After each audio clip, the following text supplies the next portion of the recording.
Hello everybody, Connor here again, going through my second video for the basic trading series, and today I'll be talking about support and resistance.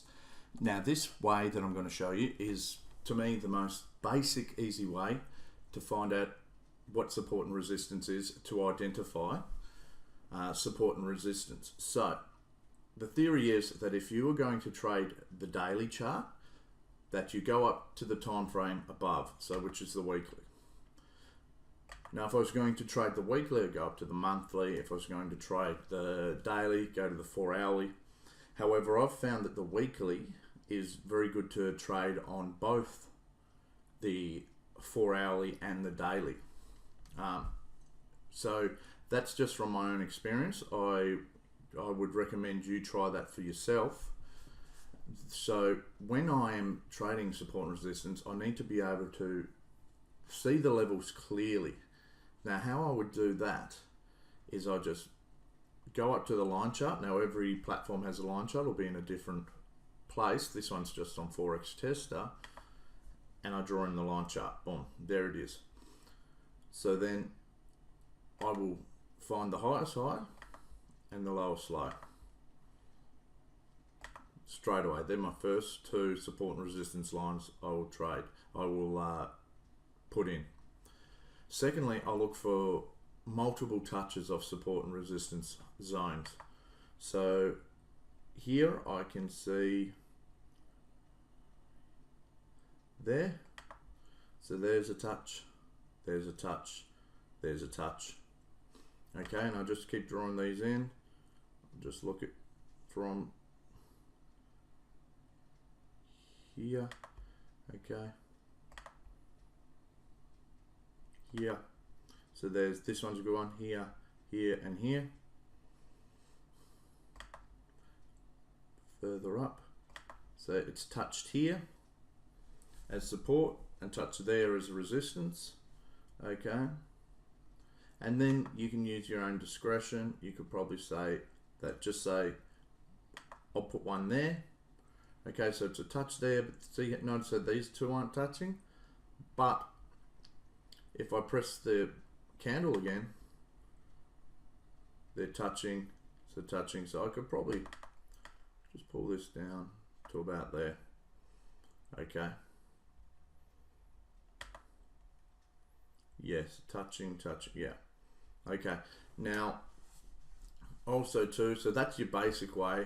Then you'll probably learn a few other things or pick things up on the way. Now see how this zone isn't touching anything, but it's by itself, and there's been some real conviction off that zone right here. I'd probably just put one there as well. Okay, so if this sucker is to go back up, I would think that maybe that's a level that could be, you know, bounced off or whatever. A good signal comes off it. So now if we're going to trade this, go back to the candlestick and go to the daily. Now let's just start to press here and see if it bounces or what it does around these zones. So as you could see there, it nearly came up and touched. It's not really a big deal.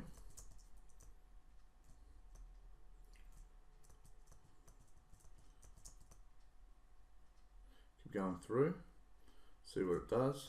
See, it's touched that and bounced back off. Touched there, bounced back off. See what happens. Touched again, nearly gone through, wicked out, so it's not going through that zone. Touched, touches it again, bounces back up. So as you can see, just from this, it has respected this zone a little bit that I've drawn in. Now that's not to say I'd take any trades off there and say, oh, you know, how good I am at trading this. What I would actually do is look for a candle, a specific candle, engulfing candle, or a pin bar, a certain type that has its own rules, off these support and resistance zones before I would trade it. And then even after that, I would probably only win about 50% of my trades. Okay, so that's when you're looking for something off these support and resistance zones.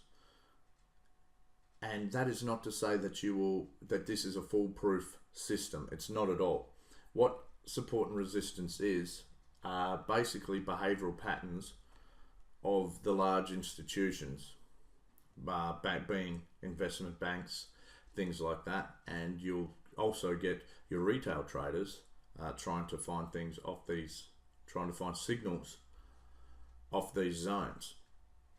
So examples of what's going on in the current market.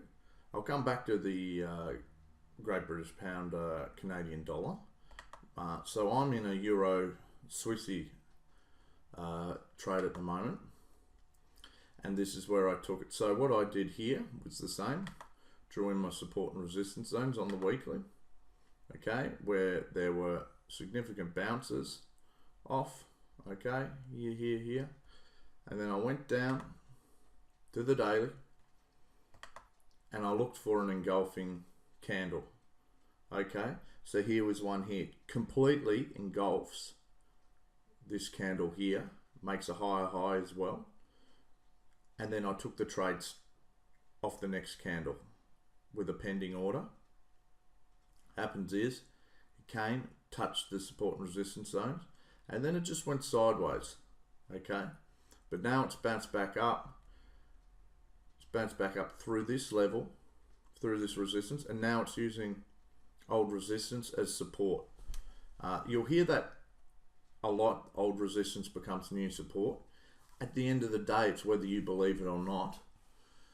There's plenty of ways to trade support and resistance. Another one I use is going back here. It's just drawing these little boxes. Now I use the yellow to represent a pseudo box, something that I'm not really happy with. Green is something I'm happy with. Full disclosure, I did not take this trade.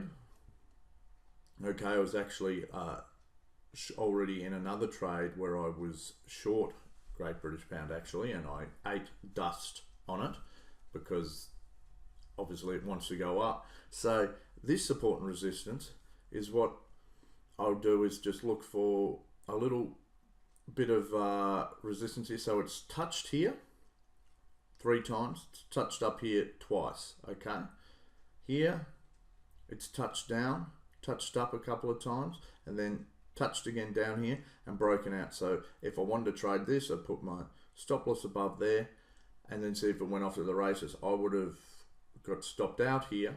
However, if I wanted to trade this box where it's touched 3 times here, twice up there, support and resistance, and then broken out, I would have put my stop loss underneath this, okay, and then it's gone off the races, and now it's just deciding whether or not it's going to consolidate and go down, or perhaps it'll break up, do a breakout and go further on up, okay.